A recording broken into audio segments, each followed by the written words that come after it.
Вера вечна, вера славна, наша вера православна.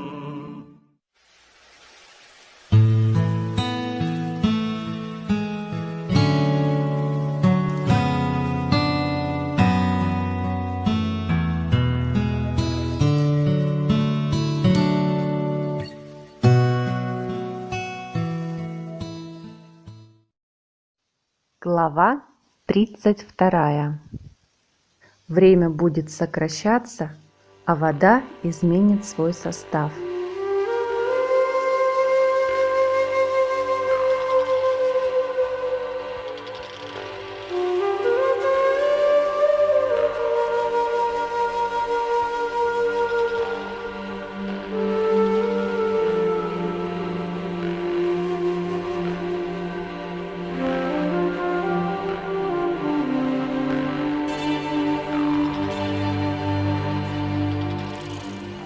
Славочка сказал, что перед приходом Бога земля будет в очень плачевном состоянии, а жизнь на земле будет невыносимо тяжелая. Люди будут буквально изнывать от жары, от жажды и голода. Слава сказал, что на Западе, в Европе и Америке катастрофы будут еще сильнее, чем в России, и людям, живущим на Западе, будет очень тяжело, потому что они, по словам отрока, очень расслабленные и изнеженные. Помню, как Славочка сказал про американцев. У них, мамочка, отключи кондиционер, и они умирать начнут. Слово «кондиционер» тогда еще не было в обиходе, и я не знала, что это такое, а маленький ребенок тем более не мог это знать. Помню, я его спросила, а что такое кондиционер? А он сказал, ну, вентилятор такой, мамочка. А как еще можно было мне ответить, чтобы я поняла? Вот так он и ответил, по-детски. Славочка сказал, что на Западе люди настолько избалованы плодами цивилизации, что жить без них они уже не смогут. И поэтому на Западе очень много погибнет народа. И еще Славочка сказал о том, что люди на Западе практически безропотно примут систему сатаны, потому что у них не хватит сил с этой системой бороться. У них нет таких просторов, как у нас. Все деревни у них открыты, как на ладони, у них все на виду. Там очень трудно спрятаться от этой системы. И потому, по словам отрока, они безропотно и почти не сопротивляясь, все примут. Слава сказал, что многие из них будут понимать, что они живут в последнее время.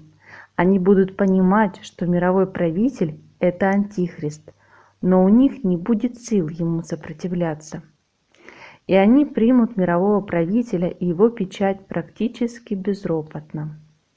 Они будут понимать, что сознательно идут в погибель, но никакого сопротивления этому они оказать вообще не смогут, потому что у них не будет сил. Славочка так и сказал, что на Западе люди очень слабые, очень безвольные и изнеженные, и поэтому они в массовом порядке станут принимать печать сатаны. Вот такая трагедия ожидает людей, живущих на Западе.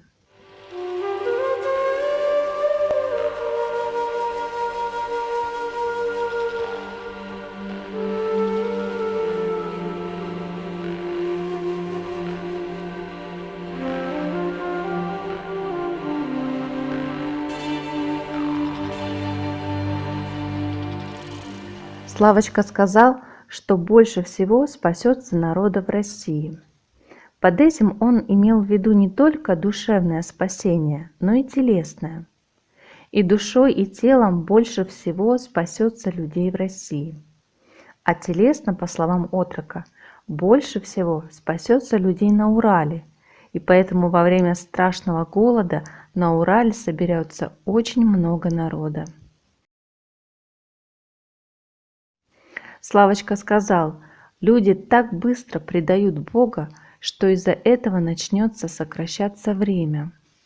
День будет все короче и короче, и люди будут не успевать, только проснулись и снова уснули. Из-за предательства Бога будет сокращено время. Еще Славочка сказал, что нельзя убивать птиц, потому что они участвуют в сотворении времени. Я помню, его спросила: «Славочка, как это можно понять?» А он сказал: «Мамочка, ну можно сказать так, что птицы помогают делать время». И поэтому, сказал Славочка, птиц убивать нельзя, их надо беречь. Убивая птиц, мы сокращаем время, приближая конец. Славочка сказал, что время и так будет сокращаться очень быстро. День будет становиться все короче, и времена года будут сменяться все быстрее и быстрее. А обо мне он сказал: «Мамочка, когда ты потом будешь жить в лесу, у нас с тобой будет очень много птиц». Вот так он сказал о моем будущем. Мы будем жить в лесу, и у нас будет очень много птиц.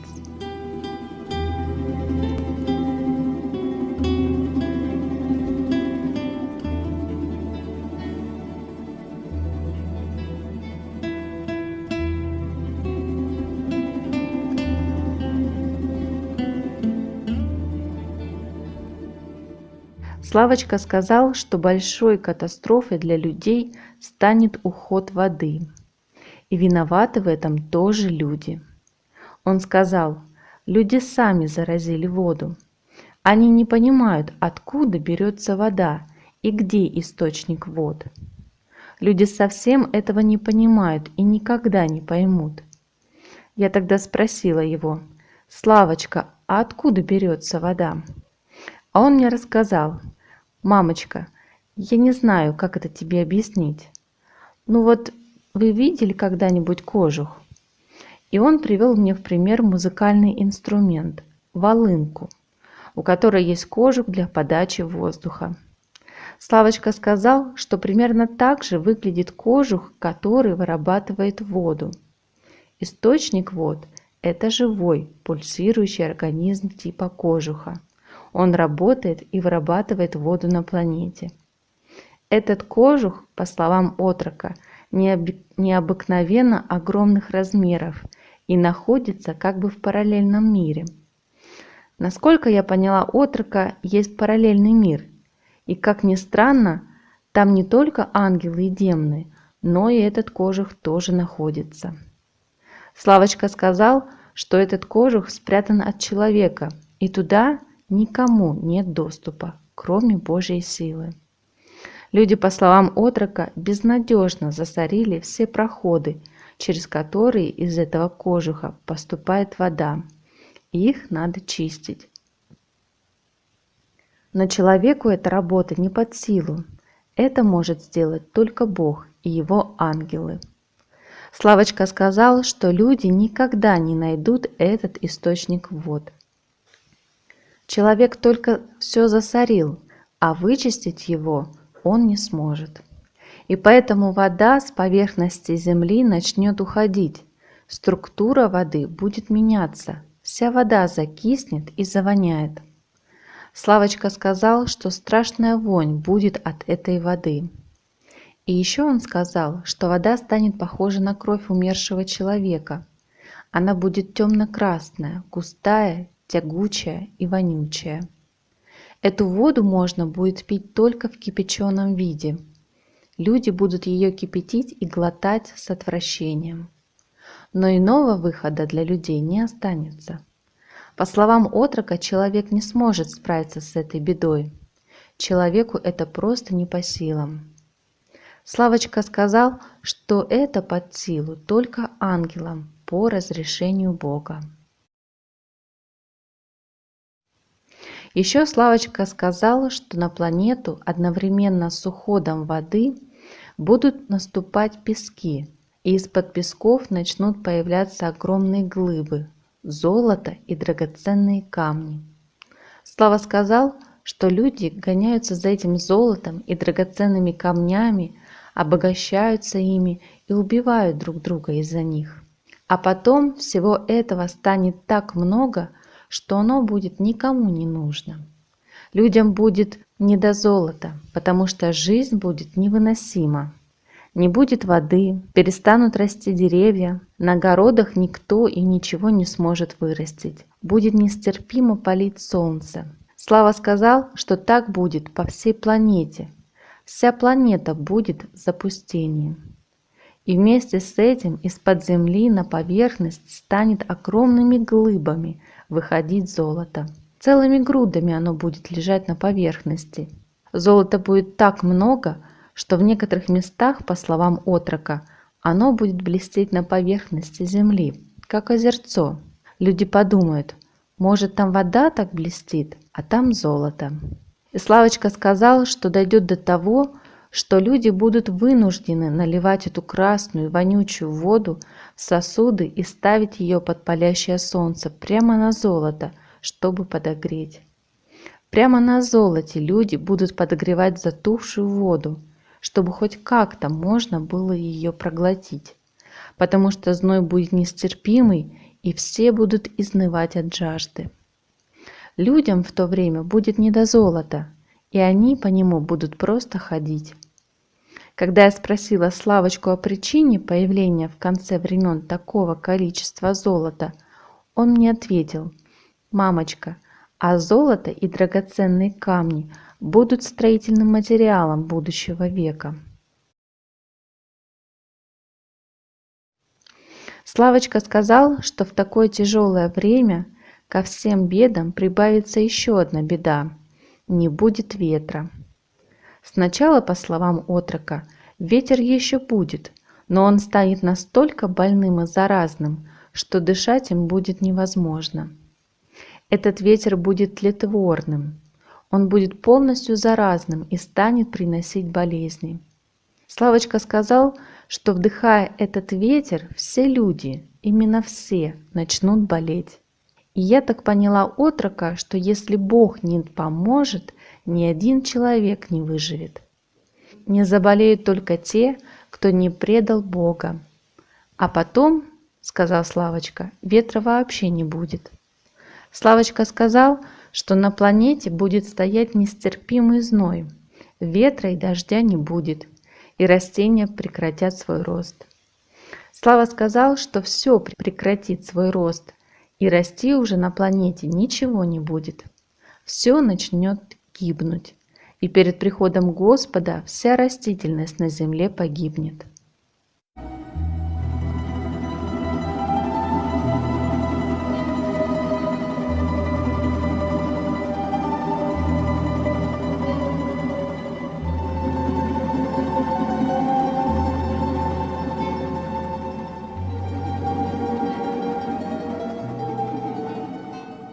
Славочка сказал, что когда вода будет уходить, то земля от зноя начнет рассыхаться и трескаться на большую глубину. Из-под земли на поверхность полезет всякая гадость.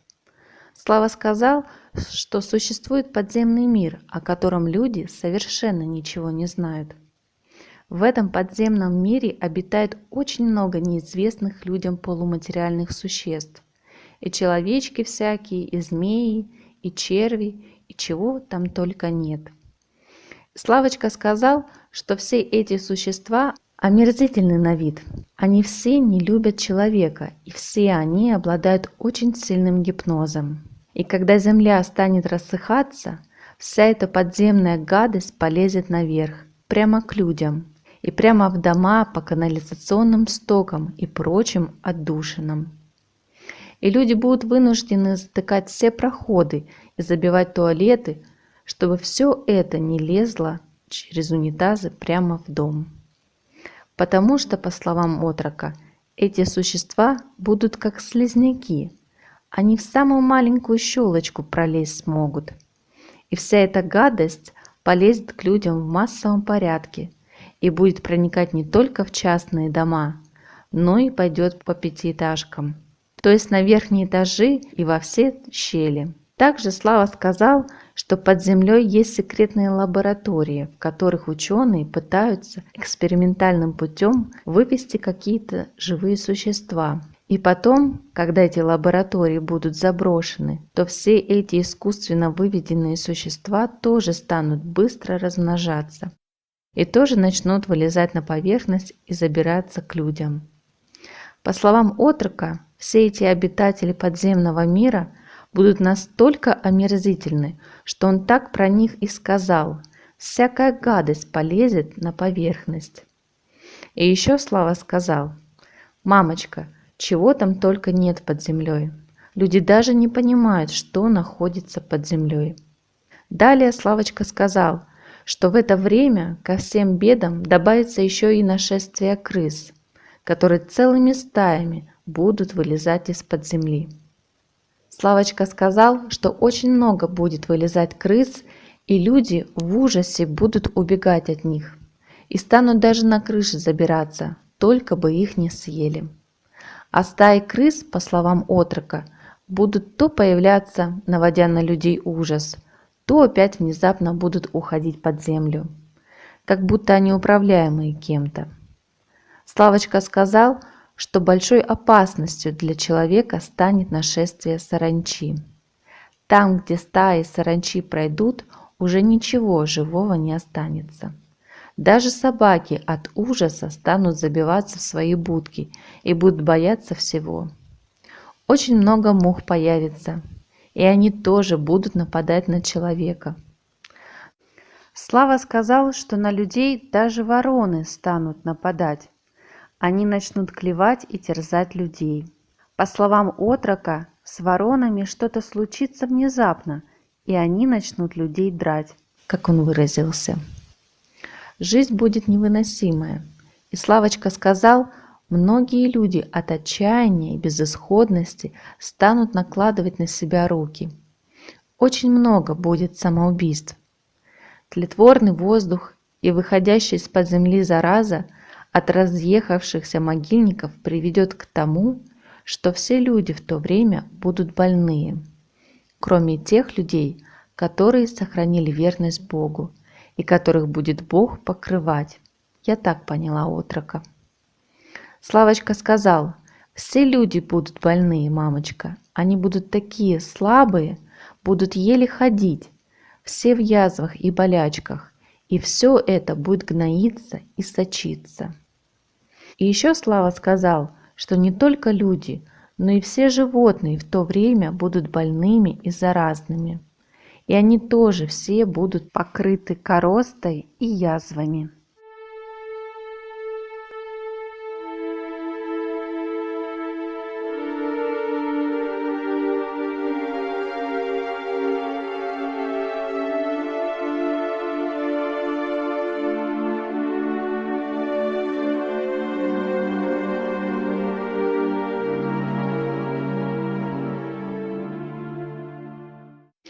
Очень много, по словам отрока, будет зверей, зараженных бешенством. Все звери будут очень больными, слабыми и с тусклыми глазами, как бы в очумелом состоянии.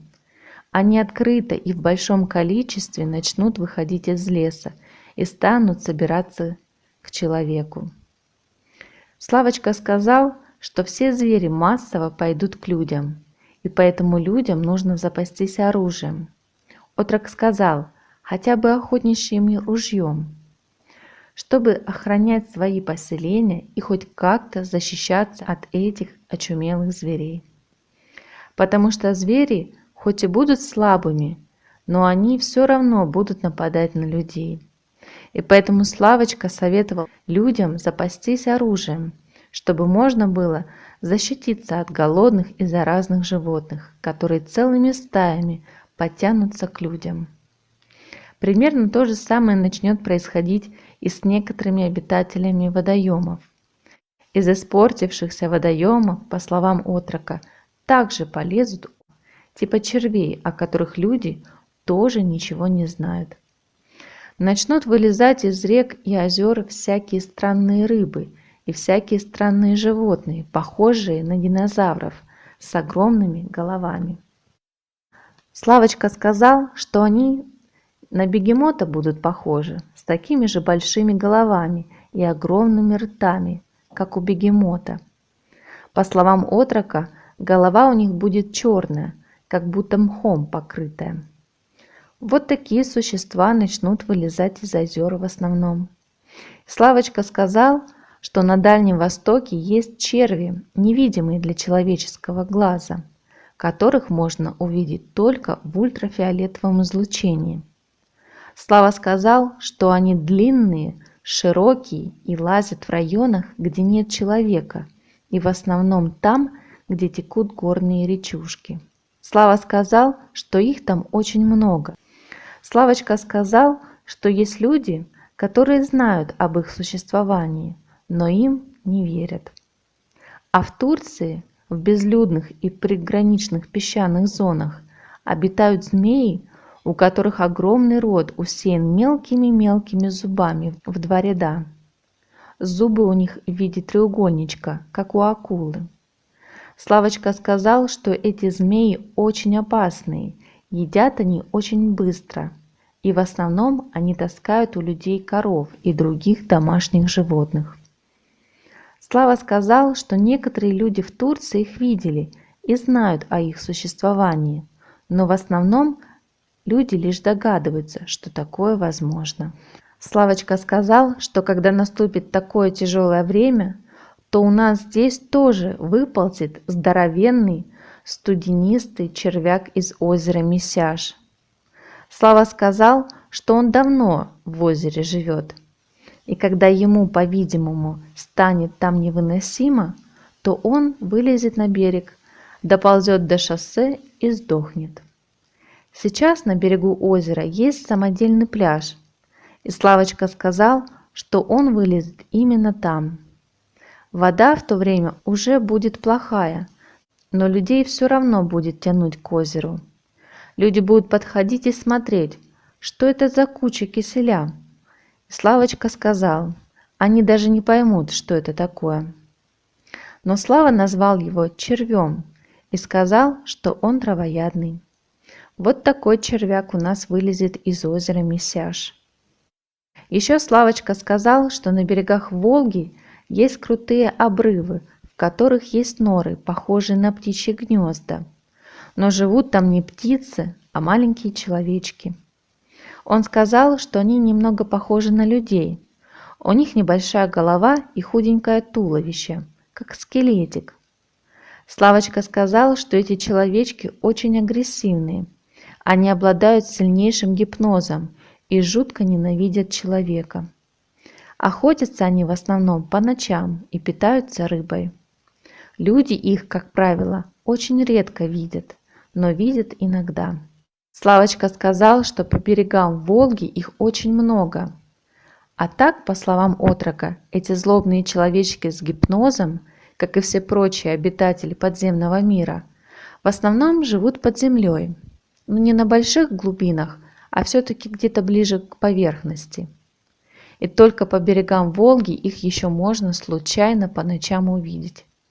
Славочка сказал, что перед концом мира эти злобные человечки, как и все прочие омерзительные обитатели подземного мира, тоже полезут на поверхность, и их будет очень-очень много.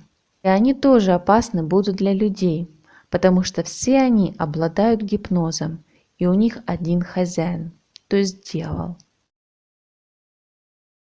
Расскажу еще об одном своем разговоре с отроком.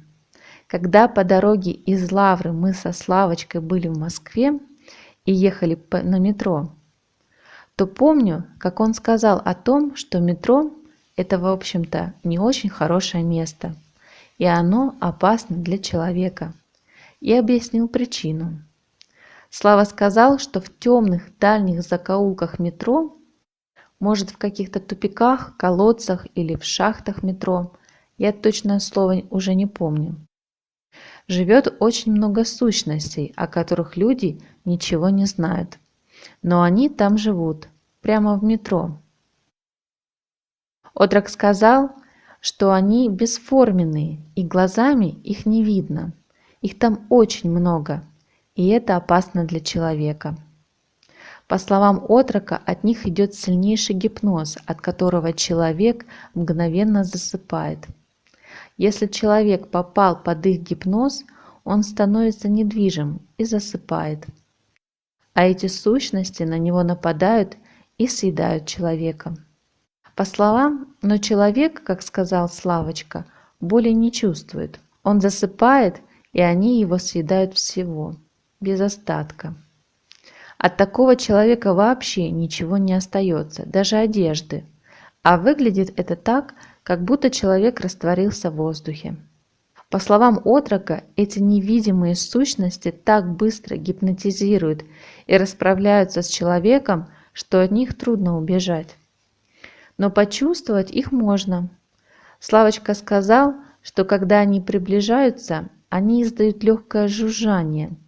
И если человек вдруг услышит это странное жужжание, еще можно успеть от них убежать. Но чтобы убежать, надо все-таки знать о том, что они есть. А люди о них вообще ничего не знают. И поэтому в метро очень часто пропадают люди. Пошел человек и пропал. А на самом деле его просто съели. Славочка сказал, что это только один из видов тех злобных сущностей, которые живут в метро. По словам отрока, там и других существ очень много. Просто я запомнила его рассказ про этих. И Славочка сказал, что всех этих подземных сущностей объединяет одно. Это существа из подземного мира. Они все с сильным гипнозом. Все они ненавидят людей. И люди об этих полуматериальных сущностях ничего не знают.